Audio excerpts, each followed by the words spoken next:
Voilà, bienvenue pour la suite de cette série de vidéos. Il ne faut pas que je me décourage parce que ça fait plusieurs fois que j'essaie de démarrer cette vidéo. J'ai tellement hâte en fait d'arriver déjà à la fin pour arriver justement à l'autre série. Donc voilà, ça fait vraiment plusieurs fois que j'essaie cette vidéo. J'ai beaucoup de mal, mais avec la grâce du Seigneur, ça va venir. Elle est importante puisque c'est la suite de la 59 avec d'autres arguments pour le mi-tribulationnisme, qui est donc une doctrine qui se répand beaucoup et contre laquelle il faut nous prémunir.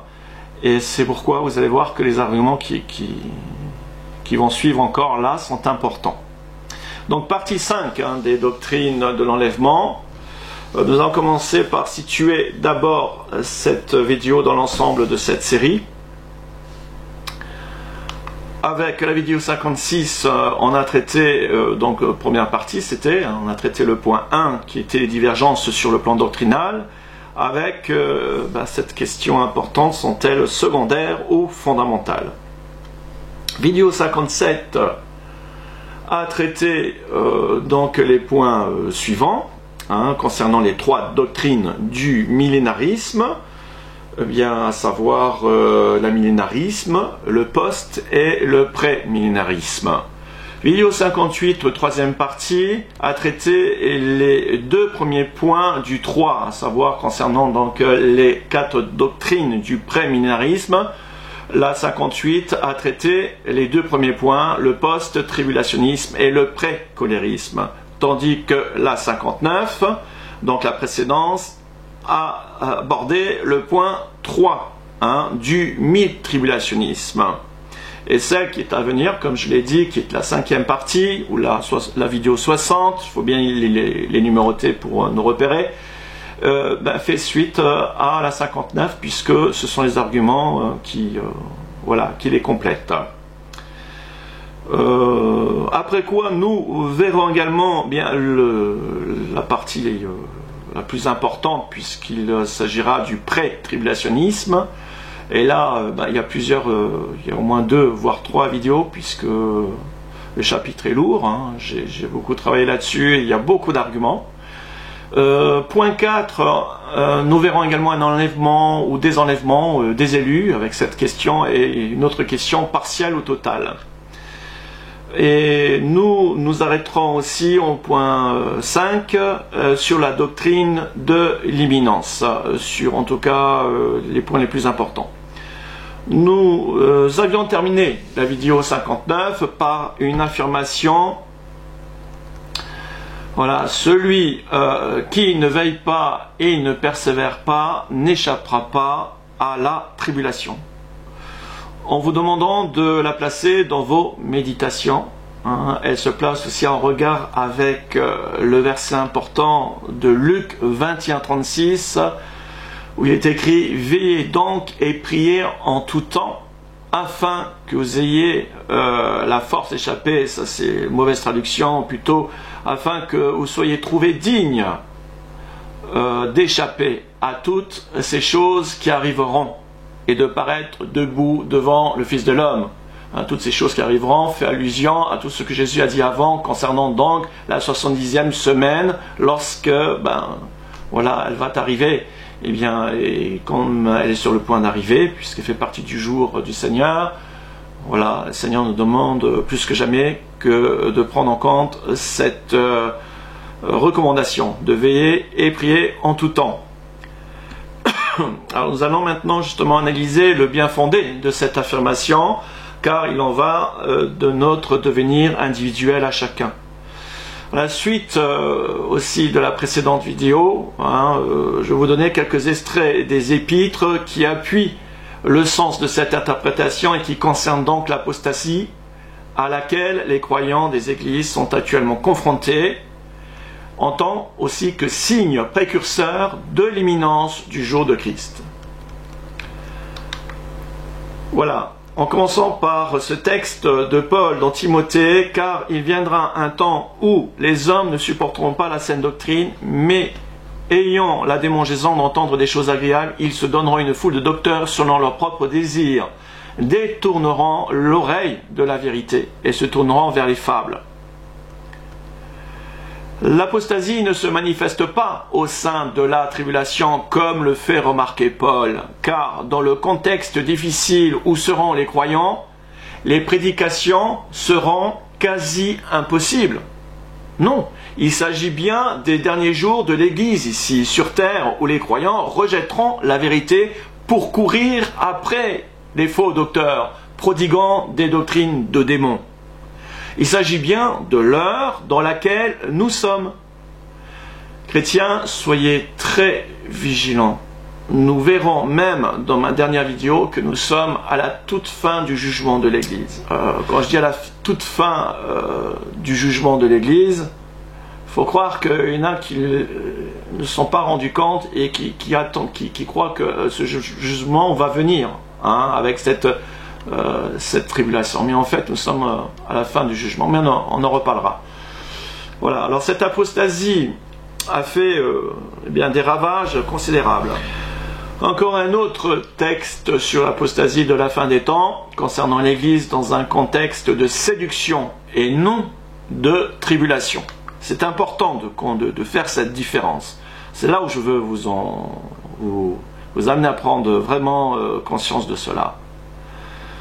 Sachez que dans les derniers jours, dit Paul encore, il y aura des temps difficiles, car les hommes seront égoïstes, amis de l'argent, fanfarons, hautains, blasphémateurs, rebelles à leurs parents, ingrats, irréligieux, insensibles, déloyaux, calomniateurs, intempérants, cruels, ennemis des gens de bien, traîtres, emportés, enflés d'orgueil, aimant le plaisir plus que Dieu, ayant l'apparence de la piété, mais reniant ceux qui en ont fait la force, ceux qui ont fait la force.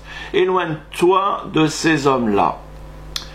En parlant des derniers jours, rien n'indique dans ce passage, une fois de plus, la description du contexte des jugements de Dieu, de la dernière semaine de Daniel, mais plutôt d'un déclin de la société qui va aboutir au jugement divin. L'apôtre nous met en garde en présentant ces signes qui marqueront la fin de la période de l'Église. L'apôtre ne nous prépare pas à passer la tribulation, mais il met l'accent sur tout ce qui va entraîner cette tribulation afin que nous soyons avertis et vigilants pour échapper, si possible, à ces choses. Il faut bien faire cette distinction. L'apôtre Pierre confirmera également ce sens de l'apostasie qui caractérise les derniers jours de l'Église.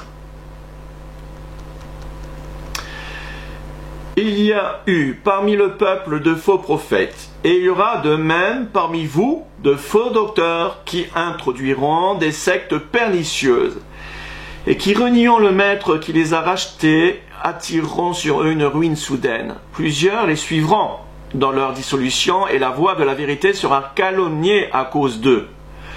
Par cupidité, ils trafiqueront de vous au moyen de paroles trompeuses, eux que menace depuis longtemps la condamnation et dont la ruine ne sommeille point. Car si Dieu n'a pas épargné les anges qui ont péché, mais s'il les a précipités dans les abîmes de ténèbres et les réserve pour le jugement, s'il n'a pas épargné l'ancien monde, mais s'il a sauvé Noé, lui, le 8e, ce prédicateur de la justice, lorsqu'il fit venir le déluge sur un monde d'impies, s'il a condamné à la destruction et réduit en cendres les villes de Sodome et de Gomorrhe, les donnant comme exemple aux impies à venir, et s'il a délivré le juste Lot profondément attristé de la conduite de ces hommes sans frein dans leur dissolution, car ce juste qui habitait au milieu d'eux tourmentait journellement son âme juste à cause de ce qu'ils voyaient et entendaient de leurs œuvres criminelles. C'est ça la souffrance actuelle des chrétiens, de savoir à quel point et prendre conscience que le jour du Seigneur, le jour de l'Éternel va arriver. C'est ça aujourd'hui la souffrance des chrétiens, de savoir que impuissants que nous sommes, que ces choses vont arriver et que malgré le fait que d'avertir, de crier, que ces choses vont arriver, que les gens ne bougent pas, ne réagissent pas, restent indifférents. C'est une très grande souffrance de l'âme. Quand on est conscients de cela, nous sommes conscients de l'imminence de la venue de Jésus. Et notre vie n'est plus la même. Remarquez bien le contexte de ces 3 premiers versets. Étayé et mis en évidence par les versets suivants, par les 2 exemples de Lot et de Noé. Ils ne sont pas délivrés et retirés au sein d'une tribulation, mais d'un contexte d'apostasie et d'un déclin général causé par l'œuvre du péché dans la chair et par la séduction d'une civilisation en proie au mal et à la perversité. Argument 3. L'apostasie qui caractérise maintenant les 7 ans de la tribulation, qui est cette fois-ci la persécution. On n'est plus dans la séduction, ou du moins on est dans une grande séduction, certes, mais surtout qui est caractérisée par la persécution. Et vous allez comprendre cette différence. En considérant donc les écrits bibliques dans leur contexte, on peut s'apercevoir qu'il y a 2 périodes d'apostasie distinctes qui menacent les croyants de la fin des temps, dont l'une concerne le jugement de l'Église avant la tribulation. Celle-ci revêt au moins 2 formes de séduction telles que nous venons de le voir. Puis il y a la seconde apostasie qui se manifestera au sein de la tribulation à cause de la persécution des convertis de cette période. Parmi eux, il y a aussi des repentants qui n'avaient pas vu venir la première apostasie, celle qui est décrite dans le point précédent et à laquelle l'Église est confrontée avant son enlèvement, c'est-à-dire actuellement. En revanche, les passages des évangiles de Matthieu 24, de Luc 21 et de Marc 13, que les tribulationnistes pointent du doigt, ne justifient en rien la présence de l'Église dans la tribulation. En effet, Jésus ne fait que relater la description de la dernière semaine de Daniel en s'adressant à la fois à l'Église pour les avertir de la chronologie des événements et en même temps aux futurs convertis qui seront dans cette période terrible. Mais à aucun moment il ne fait allusion à la présence de l'Église dans cette période. Affirmer le contraire reviendrait à dire que l'Église sera confrontée à l'apostasie de la tribulation et contredirait dans ce cas ce que les apôtres enseignent à ce sujet de l'apostasie de la fin de la dispensation de l'Église. Que ce que nous avons vu, vous pouvez reprendre tous ces passages, vous verrez qu'il n'y a pas de contexte de tribulation dans ce que tous les apôtres nous ont annoncé pour l'Église. Il ne peut y avoir contradiction entre les textes bibliques. Mais grâce au contexte, on peut différencier les époques et les acteurs concernés. Voilà, passons maintenant à l'argument 4. Selon les mi-tribulationnistes, les tribulations dans l'histoire de l'Église justifieraient donc la présence de cette dernière dans la tribulation. Un argument commun est avancé par tous les croyants qui tentent de justifier la nécessité pour l'Église de devoir passer par la tribulation, que ce soit les post- ou les mi-tribulationnistes. C'est pour ça que je les appelle les tribulationnistes. Tous estiment que cette épreuve sera permise par Dieu pour sortir les chrétiens de leur confort matériel et donc de leur apathie ou de leur assoupissement spirituel. Selon les partisans du tribulationnisme, l'histoire de l'Église tend à prouver que les chrétiens n'ont pas échappé aux persécutions pour leur foi, et beaucoup sont morts en martyrs, toutes générations confondues. Les apôtres sont tous morts en martyrs, Jésus lui-même a souffert la croix jusqu'à la mort et nous a avertis ainsi, il est vrai, « Souvenez-vous de la parole que je vous ai dite, le serviteur n'est pas plus grand que son maître. S'ils m'ont persécuté, ils vous persécuteront aussi. S'ils ont gardé ma parole, ils garderont aussi la vôtre. » Aucun chrétien ne contestera cette affirmation. C'est l'expérience continuelle de tout véritable enfant de Dieu, être rejeté par ce monde et en subir les conséquences sous forme de persécution morale, voire même physique. Car tous ceux qui veulent vivre pieusement en Jésus-Christ seront persécutés. La raison est que le monde a pour chef le prince des ténèbres et qu'il ne reconnaît pas Christ comme leur chef. C'est pourquoi Jésus nous a prévenus. Vous aurez des tribulations dans le monde, mais prenez courage, j'ai vaincu le monde. C'est dans Jean 16, 33, acte 14, 22. Alors la grande difficulté pour les tribulationnistes, c'est qu'ils ne veulent pas voir ou ne peuvent concevoir la différence évidente présentée par les textes bibliques entre les tribulations auxquelles tous les enfants de Dieu ont part et la tribulation des 7 ans en tant que période marquant la fin d'un cycle, ou plus généralement appelé dans les Écritures jour de l'Éternel.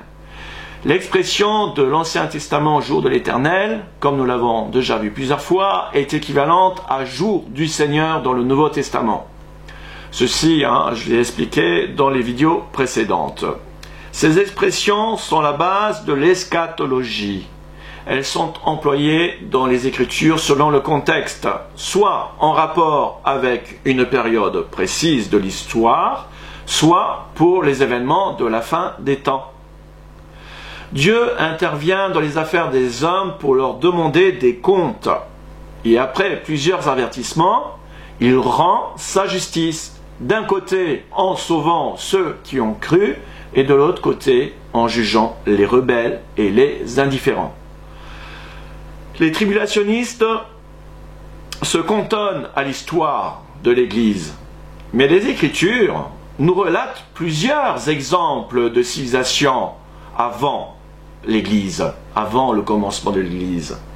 Des civilisations qui ont été confrontées à ce principe récurrent du jugement divin, marquant la fin d'une civilisation ou d'un cycle, tout en épargnant un reste. Il y a l'histoire de l'Église, mais il y a toute la Bible aussi. Ce fut le cas de Noé, de Lot, et du temps aussi des rois, avec les dynasties d'Israël et de Juda, ainsi que la destruction du deuxième temple en l'an 70, prédit par Jésus d'ailleurs en Matthieu 24, 1. La famille de Noé fut épargnée du déluge en rentrant dans l'arche, alors même que les habitants, insouciants, se mariaient et faisaient encore la fête. Cela n'a pas eu lieu au milieu du jugement, de ce jour de l'Éternel, de cette époque. Dieu les a fait entrer dans l'arche et a fermé lui-même la porte derrière Noé. Relisez dans Genèse 7, vous verrez. Cette porte en question, pourquoi Dieu a fermé cette porte? Parce qu'il ne pouvait pas laisser la responsabilité à Noé de le faire. Il n'y a que lui qui pouvait le faire. Et il n'y a que lui qui refermera cette porte lorsque Jésus reviendra chercher son Église. Cette porte en question, Jésus y fait également allusion en Apocalypse 3, versets 7 à 8. Nous verrons ce texte dans le point suivant. Argument donc 5. Comparaison de la porte ouverte d'Apocalypse 3, versets 7 à 8, à celle de la porte de l'arche. Écrit à l'ange de l'église de Philadelphie, voici ce que dit le saint, le véritable, celui qui a la clé de David, celui qui ouvre et personne ne fermera, celui qui ferme et personne n'ouvrira. Je connais tes œuvres, voici, parce que tu as peu de puissance, et que tu as gardé ma parole, et que tu n'as pas renié mon nom, j'ai mis devant toi une porte ouverte que personne ne peut fermer. Alors, plusieurs idées ont été suggérées au sujet de cette porte, comme par exemple une ouverture pour évangéliser. Mais ce n'est pas sans ignorer le contexte de cette vision qui cadre mieux avec le royaume messianique et le retour de Christ pour accomplir sa promesse pour les siens, confirmée au verset suivant d'ailleurs, où il est écrit « Je viens bientôt, retiens ce que tu as, afin que personne ne prenne ta couronne, celui qui vaincra, je ferai de lui une colonne dans le temple de mon Dieu, et il n'en sortira plus. J'écrirai sur lui le nom de mon Dieu et le nom de la ville de mon Dieu, de la nouvelle Jérusalem qui descend du ciel d'auprès de mon Dieu, et mon nom nouveau. Amen, je dis. Alors d'autres versets confortent cette interprétation de la porte ouverte d'Apocalypse 3:8 comme étant le salut de l'Église pour échapper au jugement de la tribulation. Efforcez-vous d'entrer par la porte étroite, car, je vous le dis, beaucoup chercheront à entrer et ne le pourront pas. Quand le maître de la maison se sera levé et aura fermé la porte, comme pour la famille de Noé, mais aussi pour les vierges sages, et que vous, étant dehors, vous commencerez à frapper à la porte en disant « Seigneur, Seigneur, ouvre-nous !» Il vous répondra « Je ne sais d'où vous êtes. » Terrible. Pendant qu'elles allaient en acheter, l'époux arriva, celles qui étaient prêtes entrèrent avec lui dans la salle des noces, et la porte fut fermée. C'est la porte d'Apocalypse 3:7 qui sera définitivement fermée. Elle est encore ouverte. C'est par elle et elle seule qu'il faut rentrer, qui nous est donnée pour échapper à la colère à venir, qui est la porte du salut pour aussi les vivants de la dernière génération, afin que l'enlèvement, soit pour nous une grâce, la bienheureuse espérance, que celle que Jésus va accomplir dans sa promesse pour venir chercher les siens. Voilà. Et vous, soyez, c'est dans Luc 12, 36 à 37, et vous, soyez encore un autre verset, donc soyez semblables à des hommes qui attendent que leur maître revienne des noces, afin de lui ouvrir dès qu'il arrivera et frappera. Voilà, il est question également d'une porte là. Heureux ces serviteurs que le maître à son arrivée trouvera veillant. Je vous le dis en vérité, il se scindra, les fera mettre à table et s'approchera pour les servir. Amen. Tous ces passages bibliques suggèrent dans leur contexte la porte d'Apocalypse 3:7. C'est la même porte de la grâce que celle de l'arche de Noé qui s'est refermée définitivement le jour où le déluge commença sur la terre entière. Et il en sera de même à l'avènement du Fils de l'homme, comme l'a dit Jésus en comparant notre époque à celle de Noé. Autrement dit, la porte de la grâce se refermera avant que les jugements apocalyptiques ne commencent pour éprouver les habitants de la terre et juger leurs crimes. Va, mon peuple, entre dans ta chambre et ferme la porte derrière toi. Cache-toi pour quelques instants jusqu'à ce que la colère soit passée. Car voici l'Éternel sort de sa demeure pour punir les crimes des habitants de la terre. Voici la porte de l'Éternel, c'est par elle contre les justes dans Psaume 118-20. Argument 6 maintenant. D'Apocalypse 3:10, donc toujours dans l'église de Philadelphie, il est question de « Je te garderai de l'heure de l'épreuve. Parce que tu as gardé la parole de la persévérance en moi, je te garderai aussi de l'heure de l'épreuve qui va venir sur le monde entier pour éprouver encore une fois les habitants de toute la terre. » Selon les tribulationnistes, le fait que Dieu nous garde l'épreuve n'implique pas forcément un enlèvement physique. Ils font référence à Galates 1:4, Jean 17:15, Apocalypse 6:9. Premièrement, si tel était le cas, cela signifierait que Dieu nous garde au sein de l'épreuve. Or, nous l'avons vu, les croyants convertis et repentants dans cette période de tribulation seront majoritairement persécutés à mort. Peu seront gardés. Vraiment, il y en a peu qui échapperont. La grande foule d'Apocalypse 7, Apocalypse chapitre 7, du verset 9 à 17, qui revient de la grande tribulation, n'est pas l'Église qui a été enlevée avant la mi-tribulation, mais c'est-à-dire qui, d'après eux, se serait fait enlever à la fin de la première tribulation. Non, ce n'est pas l'Église dont il est question dans Apocalypse 7. Puisqu'il s'agit bien de la deuxième vague de persécution suite au grand réveil dans la première partie de la tribulation.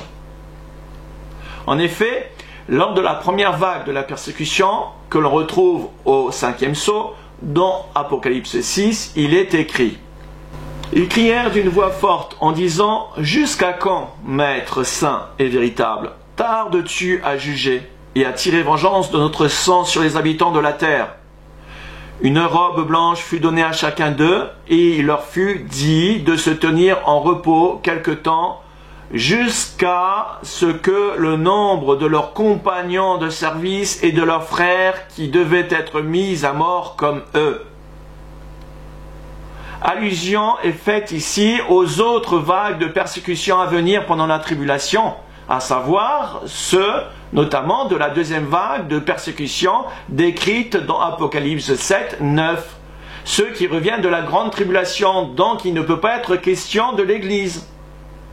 Puis il y a ceux de la troisième vague qui seront mis à mort à cause du refus de porter la marque de la bête et son nom. Quand celui qui restreignait le mal durant la dispensation de la grâce ne remplira plus cette fonction, ou si vous préférez, quand le Saint-Esprit enlèvera l'Église à la rencontre de l'époux au moment où la houlette de la grâce de Zacharie 11, 10 sera brisée, alors le cavalier blanc partira à la conquête. À la conquête de qui? Du monde? Oui, mais pas seulement. Le prophète Daniel dit que ce sont les saints de la tribulation qui seront livrés entre les mains de la bête. Et donc, comment imaginer que Dieu gardera les saints pendant la tribulation alors que son prophète annonce le contraire? Il faut être cohérent, il ne faut pas contredire les Écritures. Il prononcera les paroles contre le Très-Haut. Il opprimera les saints du Très-Haut. Il espérera changer le temps et la loi. Et les saints seront livrés entre ses mains, en parlant de la bête, pendant un temps, des temps et la moitié d'un temps. C'est écrit. Donc, on ne sera pas gardé dans l'épreuve, mais de l'épreuve, hors de l'épreuve. Il est vrai que ce sera durant la deuxième période de la tribulation de 7 ans que la bête aura tout pouvoir sur le monde. Mais le cavalier blanc commence sa conquête dès le premier sceau. Et le 5e sceau témoigne de la persécution des chrétiens dès le début de l'ouverture des sceaux. La bonne traduction du verset 10, par ailleurs, dans Apocalypse 3, est « garder de l'heure de l'épreuve » et non... Voilà, et non à l'heure de l'épreuve. La préposition de, en grec, c'est ek, ek ou ec, qui signifie en dehors de la période de l'épreuve. Sinon, ce serait la préposition en, ou en grec, qui signifie à l'heure de, donc au sein de l'épreuve. Les tribulationnistes tentent de minimiser cette interprétation en citant « Je ne te prie pas de les ôter du monde », il y a aussi « ek » là, mais de les préserver du « ek » mal. Dans cette formidable prière de notre Seigneur Jésus-Christ, il est question d'un contexte totalement différent, puisqu'elle s'adresse aux chrétiens de l'âge de l'Église qui étaient sur le point de commencer, et non des croyants de la tribulation qui seront livrés majoritairement entre les mains de la bête. À cela, il faut ajouter que la préposition « ek » dans Apocalypse 3.10 est suivie de l'heure de l'épreuve, et non du mal comme dans Jean 17.15. Il faut bien prendre le contexte quand même de ce qu'on lit.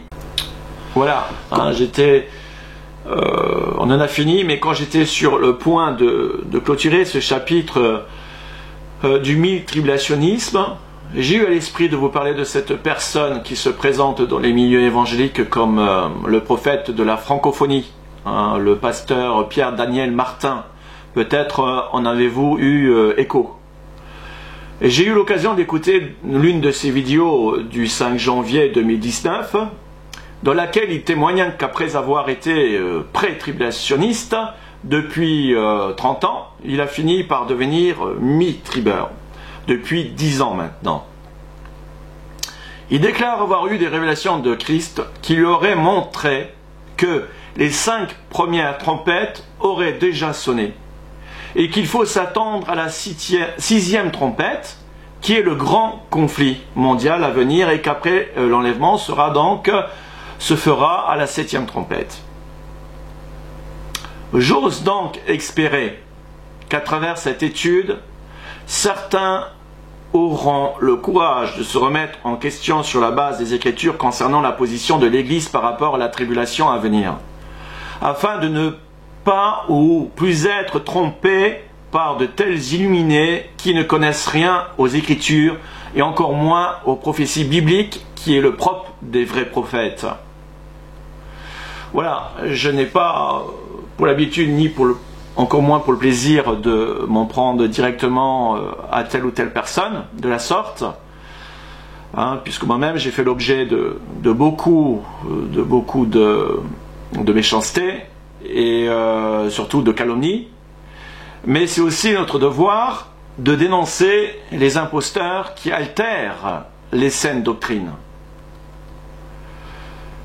Voilà, chers frères et sœurs en Christ, chers amis, que le Seigneur vous garde et vous bénisse. Et je vous dis à très bientôt pour la suite de notre étude, avec la prochaine vidéo très importante sur le pré-tribulationnisme, comportant de nombreux arguments bibliques en faveur donc d'un enlèvement avant la tribulation.